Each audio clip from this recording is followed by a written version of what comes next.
Hello everyone, this is Dragstrip 065, and today I'll be bringing you a video review of the Transformers Generations Combiner Wars Deluxe Class Dragstrip. So here we have Dragstrip in his F1 Formula Race Car mode. A little bit of a departure from G1, probably because of the rumored Mirage retool. For example, he has no exposed engine. But nonetheless, he's a really nice race car. He had a painted black open seat here.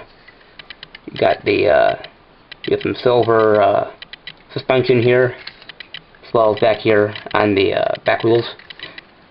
He has a small spoiler. He has silver rims on his wheels, and he rolls pretty well. Well, excuse me, the back wheels roll well, but the front wheels do not. I don't know why. Yeah, you can see his head under there and the connector port and the off yellow paint here for the plastic. Don't know why that is, but not like you look at the bottom of the car when you display them anyway. So, and you got a nice Stepicon symbol, tampograph right there. And you got this maroon or burgundy plastic. That's not the same color as the maroon and burgundy paint, which is unfortunate. And that's you have that plastic here for where the shoulders are on remote mode, and then you have where the joint for this whole front of the car assembly. That joint is also out of that plastic.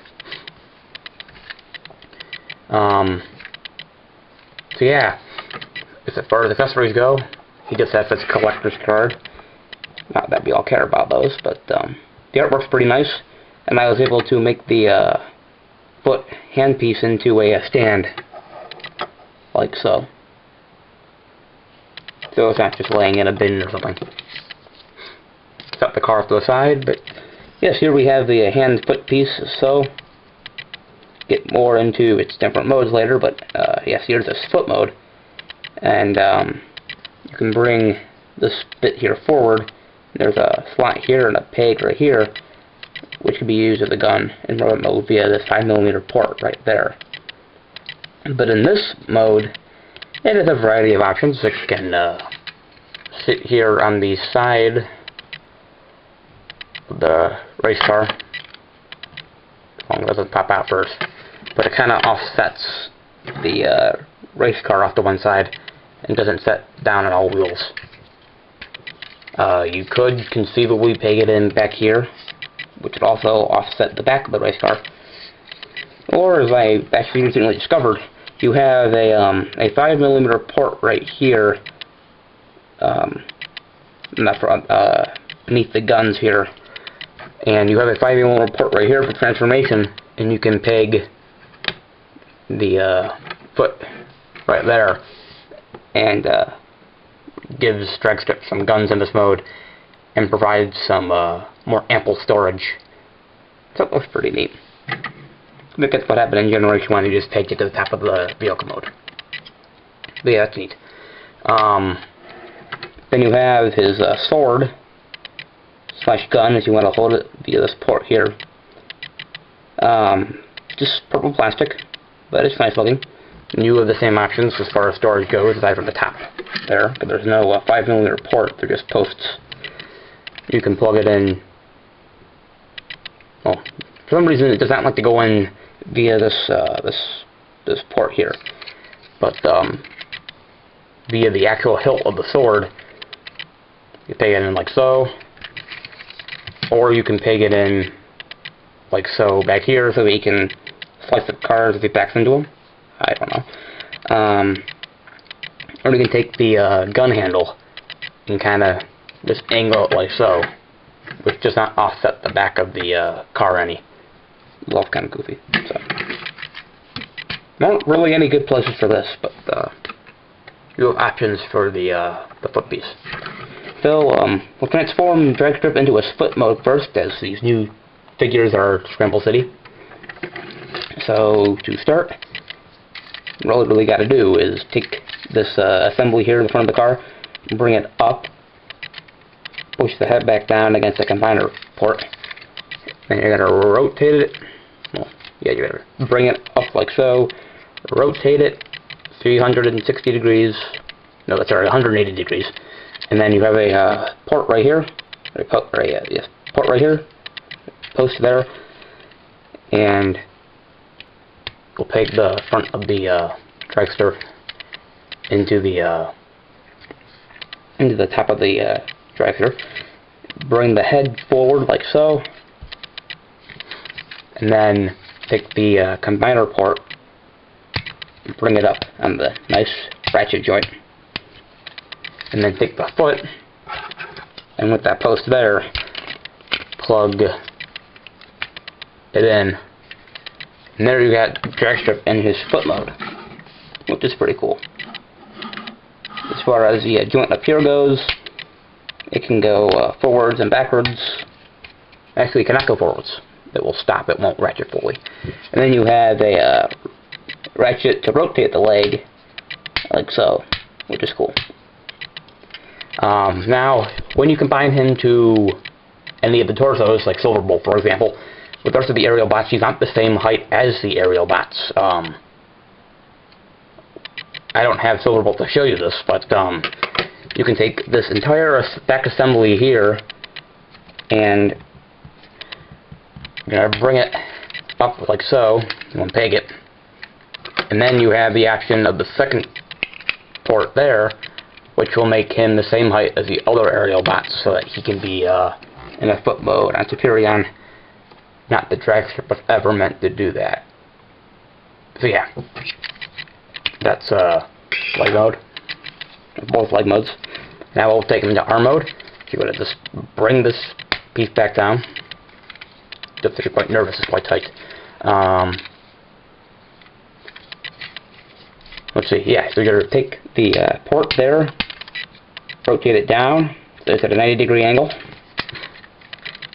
Leave everything up there where it is.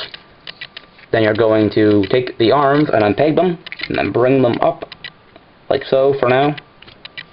Bring them up like so. And then you're going to take the legs. I'm actually going to unpeg that for clearance. You're going to take the legs and you're going to bring them down on sliders like so. But you're not going to split them. Then you got the, let's peg this back in. And then you got the waist joint here. And Dragstrip usually was meant as a right arm. And I can be the right arm by rotating the waist piece as such, giving him an elbow joint. And then you want to take the arms, and you have peg right here, and you have a post down here on his waist, or above his waist, excuse me. And you're going to angle it down in there, like such. Kind of just soft tabs in there, but it'll stay in place. Then you're going to rotate the arm.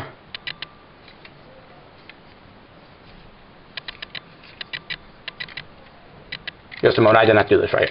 You want to rotate the arm at the shoulder there prior to, excuse me, like this, like so, so that when you do peg it in, you bring the arm up like so. While it's not pegging up there, it just rests up there. So rotate it around like so.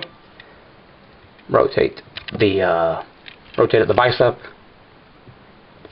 Peg it in. Then bring it up like so. Then take the hand piece. Well, transfer the foot into the hand first, excuse me. You're going to wrench the fingers out, then bring it down in this joint here. Bring the thumb over, then bring the thumb down, and then peg it in like so, and then you have Dragstrip in his arm mode. And then he has a nice, about 90 degrees at the elbow, and then he has a waist that can be articulated, or the I guess you could say it's a bicep swivel. And then he has the ratchet and the rotation at the combiner joint. That's neat.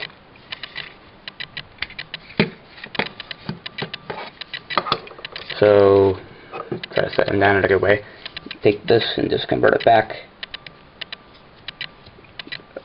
Convert it into gun mode for now. If you excuse me, I have to watch my nose. I apologize.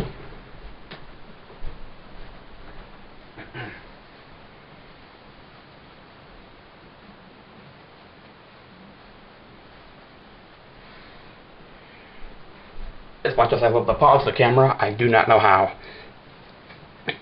Okay. So where were we? Okay. Yes. So let's get Dragstrip into a robot mode. Take the waist and we'll swing it around. Faces the front of his body with all those glaring screw holes, and then split the legs right down the middle, like so. And there you're done. Legs are done. Get to bring the combiner port back down, and I'm going to stand him up, and I'm going to raise the camera up, like so, and try to get a bit closer here.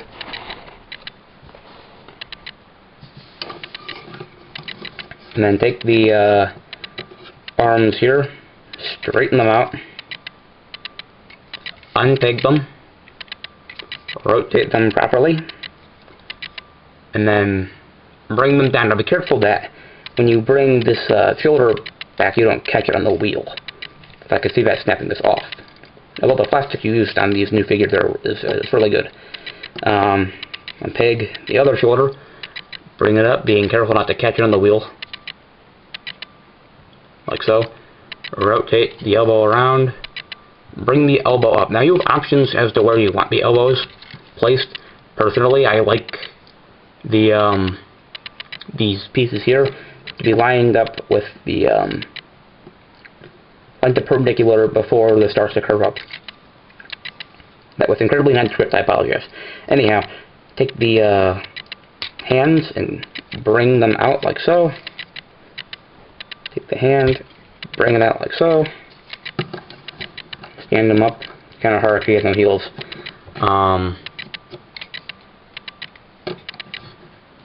And then take his head, bring it down, and then rotate it around on the ball joint. It's quite tight. And there we have Dragstrip in his robot mode. I'm going to lean him back against the lean back better, because he likes to fall over. But yes, here we have Dragstrip in his robot mode. It's a very nice robot mode at that.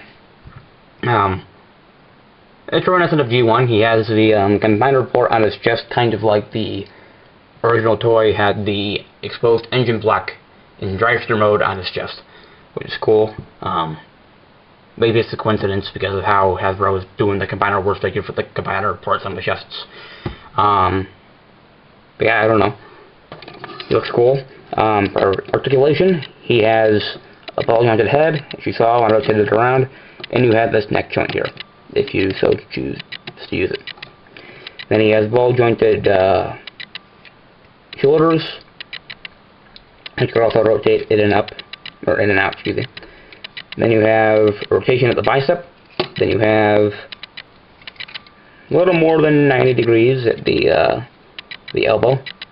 And then he has in and out at the wrists. And he has these really odd, kind of 70s-ish wrists flaring out there. Then he has a waist joint that can go 360 degrees. Then you have ball-jointed hips. You have rotation up at the thigh. And then you have almost 90 degrees at the knee. Nothing below the knee. Everything down here is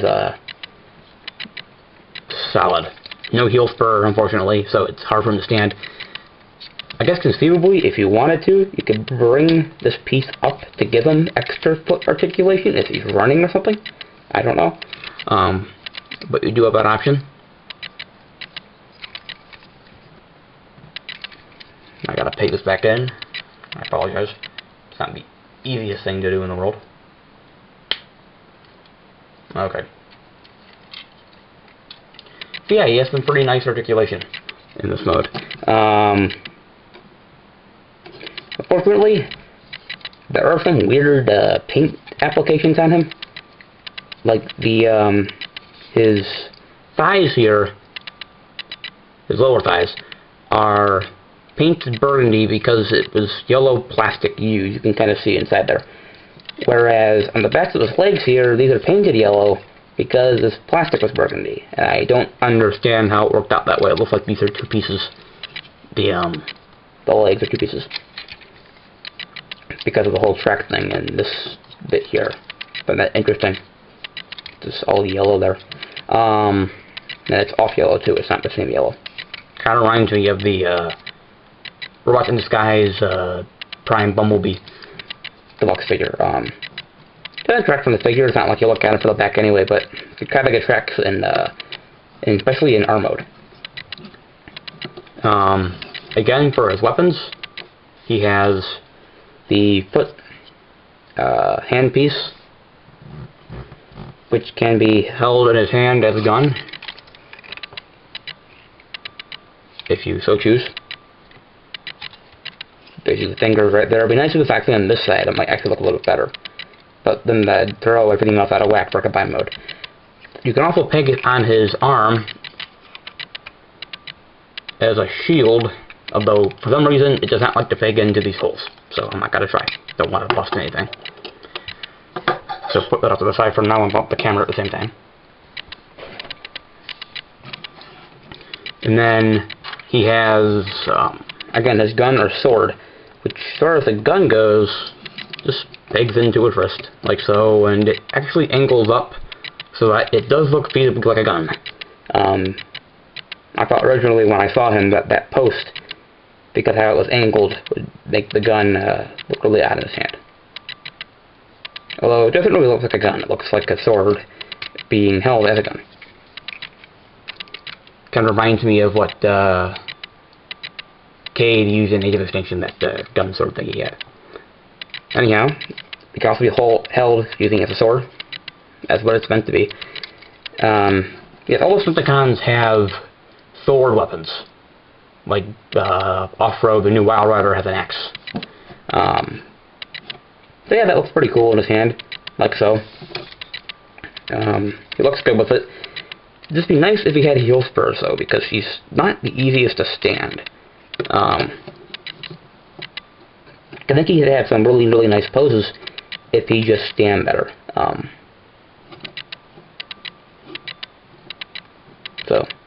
But you can see he's not really falling over here if I tip it backwards. So yeah, this is Dragstrip, and I don't know why Hasbro distributed the waves as they did with 3 aerial bots and then 1 Decepticon and then 1 aerial bot and 3 Decepticons. I don't know.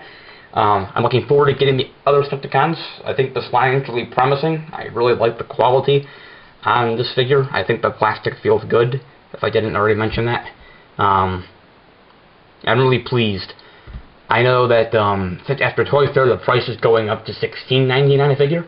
Maybe because of the plastic, or maybe because of the comic books that will start coming in, or they think that this is an extra couple bucks. I don't know.